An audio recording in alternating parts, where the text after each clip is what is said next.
Welcome to our trio. Today on our trio first, we talking about the wonders of Ethiopia. Second, we talking about the war on Africa. Then third, we talking about reverse racism. Our trio, let's go. Do it, do it, do it, do it, do it, do it, do it, do it, do it, do it, do it, do it, do it. The wonders of Ethiopia. Now I know in school, the only place they usually teach us about in Africa is usually Egypt. Or if it's not Egypt, they just showing us the bad part of Africa.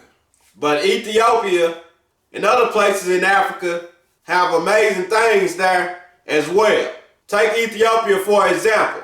Ethiopia is the birthplace of mathematics. Their system of mathematics was so amazing and sophisticated that computers to this day still use Ethiopia mathematics system. They don't want us to know how great we are. Ethiopia is home of the coffee bean. They invented coffee in Ethiopia. Now I know a lot of us think of England when we think of castles, but the first castles in the world was made in Africa, in Ethiopia. And these castles so strong, during World War II, they dropped bombs on them, but they still standing to this day. Ethiopia churches. Now, they always talk about how great the pyramids is, which they are and were great, but there's other things in Africa too. Take Ethiopia's stone churches. They carve them completely out of stone. They didn't roll a bunch of boulders to make it, no. They carve it completely out of stone. On the side of mountains, up on the ground, amazing work. One of the most famous ones is the Church of St. George. And this was in the shape of a cross, carved completely out of stone. They say that this chapel holds the Ark of the Covenant in it. The story goes, the Ark was brought to Ethiopia by the son of Queen Sheba and placed in the church where it stayed ever since and still there to this day.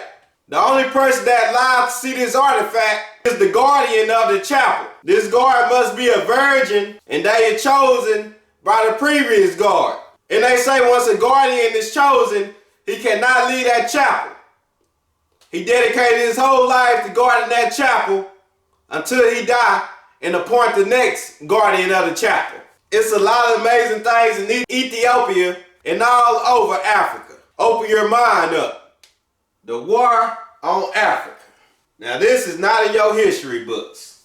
How did World War I start? What they tell us in school is that the assassination of Archduke Francis Ferdinand of Austria and his pregnant wife started World War I. But it's more to it than that.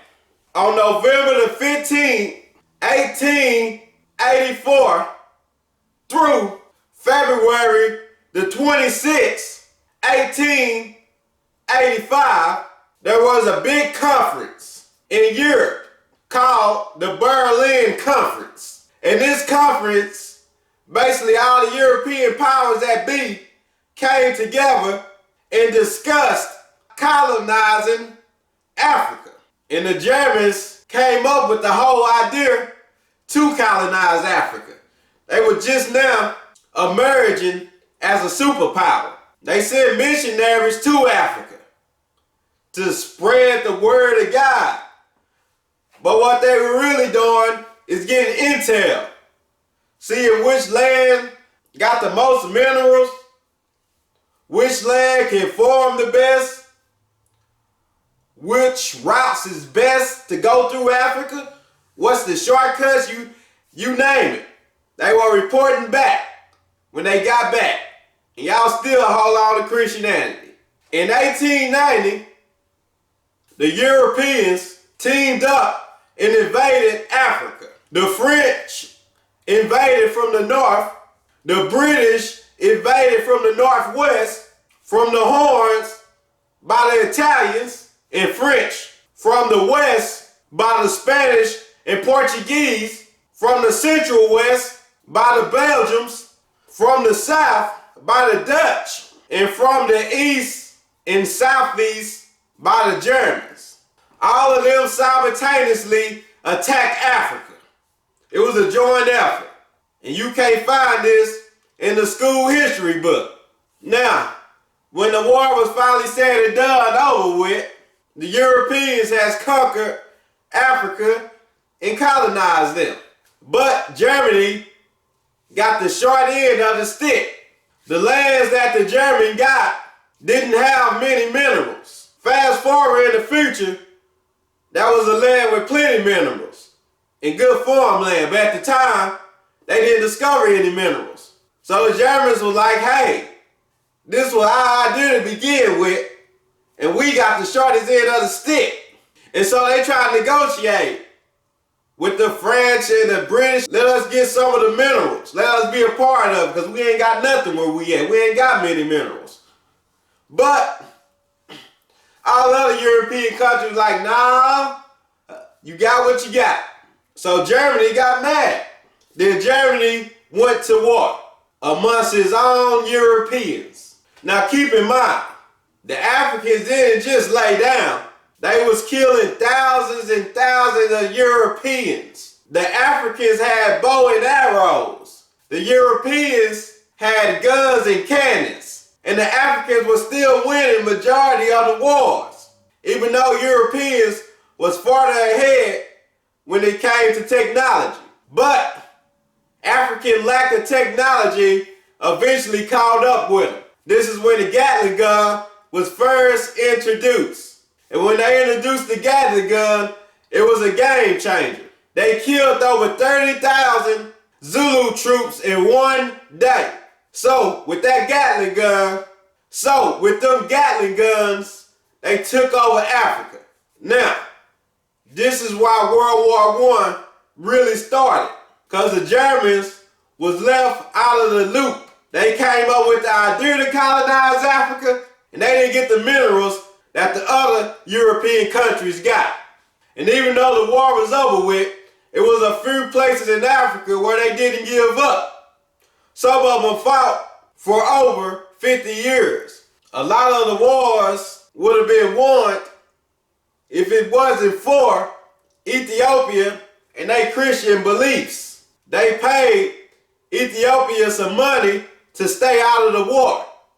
And since Ethiopia was Christians, and it was Christians that was coming in, taking over Africa, they stayed out of it. And another reason why Europeans and Americans hate Cuba so much, because Cuba went over there to Africa and helped liberate some of them countries. History. His story. Reverse racism. Reverse racism is a myth. It's fugazi. Just like Santa Claus, just like white Jesus, just like using the black card. As a black person, we don't have the power to truly be racist. We don't control anything. Now, if black people ran the world and stole Europeans from their country, then took them back to Africa and built our whole country off their blood, sweat, and tears, then they would have an argument for reverse racism. But that wouldn't be as much as reverse racism. That would be more revenge. Reverse racism is just a way to make you not stand up for yourself. Soon as you become pro-black and defend yourself, oh, that's reverse racism. You supposed to just let us come in and kill you and be the good old boy. You don't supposed to stand up for yourself. That's not the Christian way. Reverse racism is just a term made to make people feel bad about standing up for themselves. The same way with the black card. When you say anything black, you using the black card. Be proud to use the black card. Say, I got a deck full of them. Thank you for watching. If it's your first time watching, go ahead and subscribe to the channel. Click that notification bell to keep up with me. And smash that like button. I'm selling the portable bank chargers. If you're on the go all the time and you don't feel like stopping at a plug to charge your phone, this for you. I'm still selling the R Trio shirts as well. If you want one, I'm gonna put my email in the description. Just hit me up.